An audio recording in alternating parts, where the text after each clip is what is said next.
क्या होता अगर कोई एक दिन के लिए इनविजिबल हो जाए?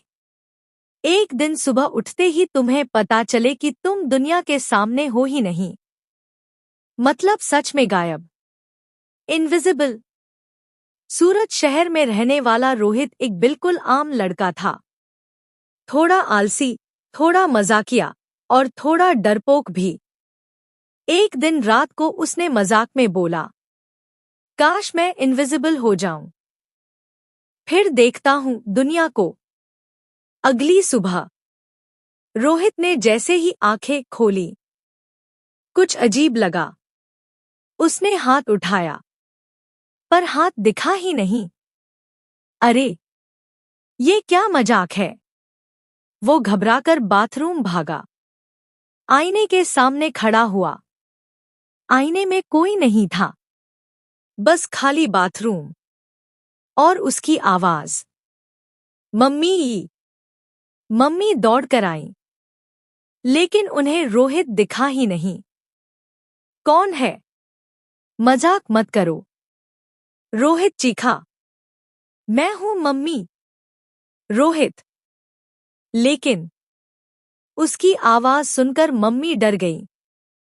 हे भगवान, घर में भूत।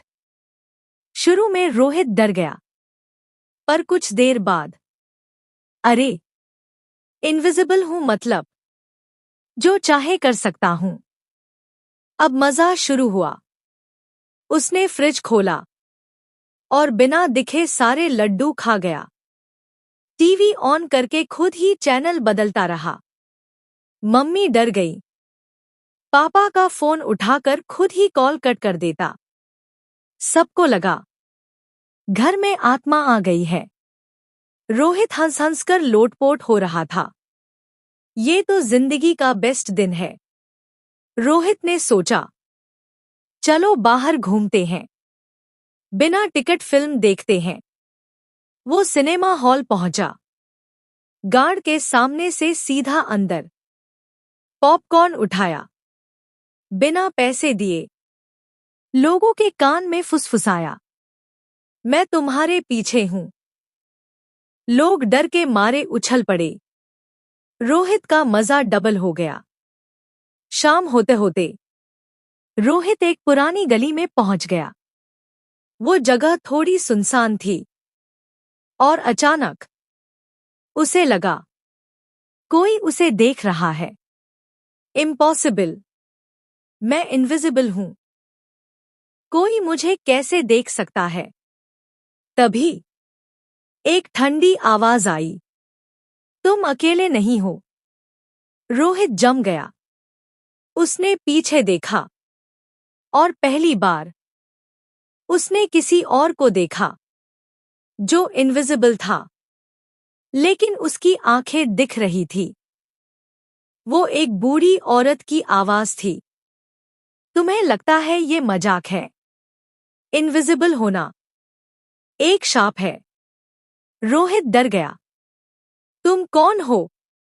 मैं 20 साल से इनविजिबल हूं। रोहित के पैरों तले जमीन खिसक गई। क्या मतलब? मैं भी। वो औरत बोली, अगर 24 घंटे में तुम वापस नॉर्मल नहीं हुए तो हमेशा के लिए इनविजिबल बन जाओगे। अब रोहित के चेहरे पर मजाक नहीं था। उसने घर जाने की कोशिश की। मम्मी पापा उसे देख नहीं सकते थे। वो चिल्लाता रहा, कोई नहीं सुन रहा था। उसका दिल तेजी से धड़क रहा था। मैं हमेशा के लिए गायब नहीं होना चाहता। वो बूढ़ी औरत फिर आई।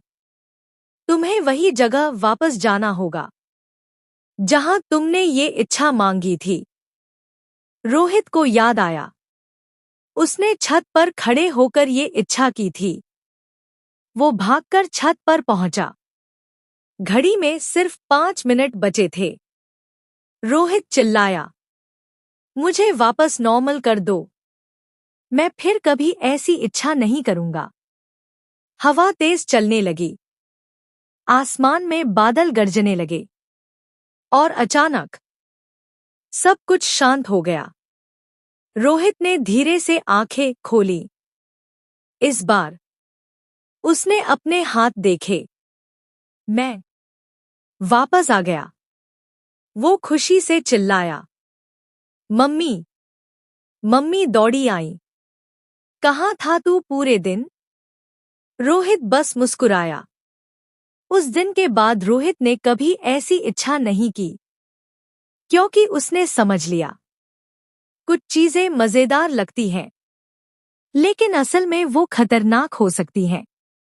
दुनिया में दिखना और अपने लोगों के साथ होना ही सबसे बड़ी खुशी है। तो कैसी लगी आपको यह कहानी? अगर पसंद आए हो तो वीडियो को लाइक करें, शेयर करें और सब्सक्राइब करें हमारे यूट्यूब चैनल क्या होता अगर को। और अगर आपको इसका सेकंड पार्ट चाहिए तो कमेंट करना ना भूले।